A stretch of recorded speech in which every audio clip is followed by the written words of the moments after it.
صبحتان بخیر باد. آیا خیستید دم گرفته و بردم، با قوت، عصب تازه، نیروی عجیبی حس می کرده که باز خواهش زندگی کردن و باز جمعیت خود را آباد کردن و رزق و روزی خود را زیاد کردن؟ البته اکثر چنینند، ولی هستند کسانی که تا روز چشم کشایی آسمان را انتظار می شوند و بعضی ها ستاره های آسمان را می شمارند. چیزی آنها را خواب نمی ماند. این است حالت بیخوابی یا کمخوابی که خوشبختانه تبابت شونده است. فایز زیادی آدمان به بیماری کمخوابی یا بیخوابی گرفتارند، چون که طلبات های جمعیتی، اجتماعاتی که ما و شما را احاطه کرده است، از ما نیروی نو و قوه نو طلب می کند. آیا ممکن است این نیرو را پره کرد؟ و برای آن که ما به این سوال جواب یابیم، اول بیایید ببینیم که چی چیزها آدم را بیخواب می کنند.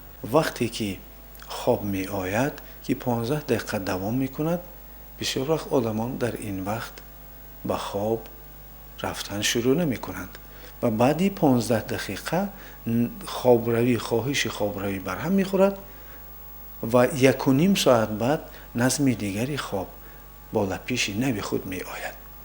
و اگر چنین آدم در جای خواب خود به نظم آن اگر خواب رود، 1.5 ساعت تاب می خورد و خواب بیاید یا نه و فکرها و حالتهای انگیزش معنی سر گرفتار می شود.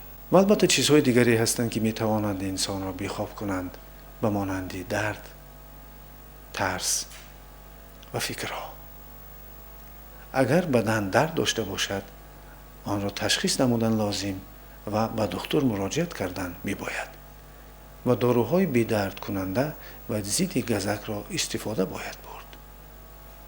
و اگر حالتهایی باشد که انسان به ترس مبتلا باشد یا که غم و اندوه او را فرا گرفته باشد، در این وقت می تواند از داروهای آرام کننده استفاده برد.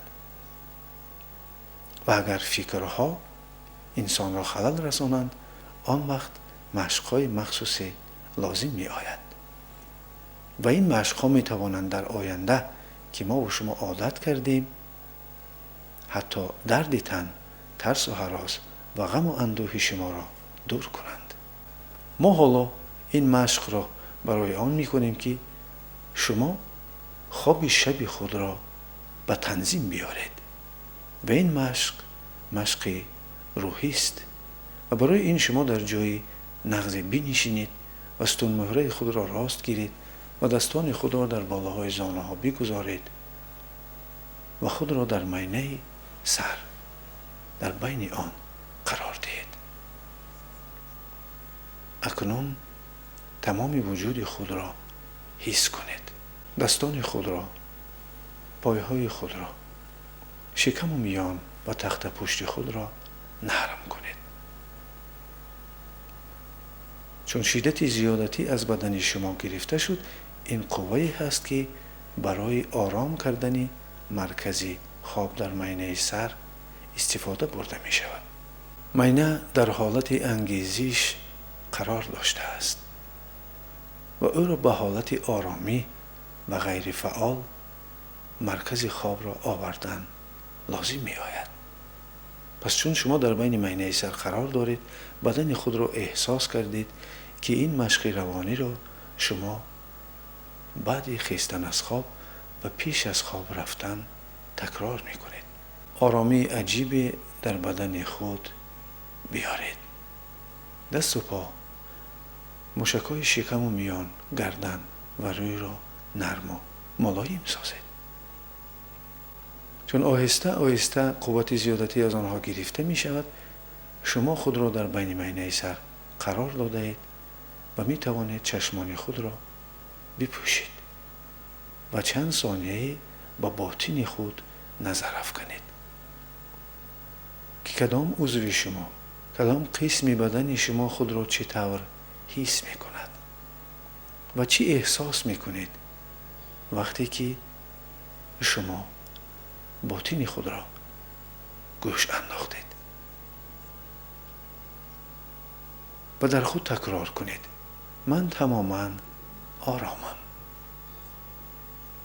من تماما آرامم تا 3 مراتب تکرار کنید و بدن خود را می بینید که در حقیقت آرام شدن می گیرد. و چون سر دادید بدن خود را، اکنون احساس می کنید که بدن کمی وزن نیفارم گشته است و این وزن نیفارم ما و شما را به قوه جاذبه زمین می پیوندد و قوه نو از جانب قوه های الکترومغناطیسی کائناتی وارد مینه سر ما شده. حس می کنیم که چطور نظم خواب در مینه سر ما و شما برقرار شده ایستاده است. و همگی 15 دقیقه که حالا شما بعد گفته های ما در چنین حالت میمانید، بعد اون که میخیزید گویا که شبی دراز خواب رفته بودید، دم گرفته، آرام، با قوت و اساسش با طبع خوش و عقل رسا. حسیات فورمی عجیب و گرمی از بدن میگذرد و این گرمی گزک ها همه آن جایهای شمال خورده بدن را آب می کند، نیست می کند و این گرمی بدن همه گزک های عضوهای شما را برطرف می کند. چون شب این مشق را پیش از خواب تکرار می کنید، نظم خواب شما برقرار می شود و چون سحر می خیزید بردم و با قوت، دم گرفته و روشن، خرسند و خوشبخت.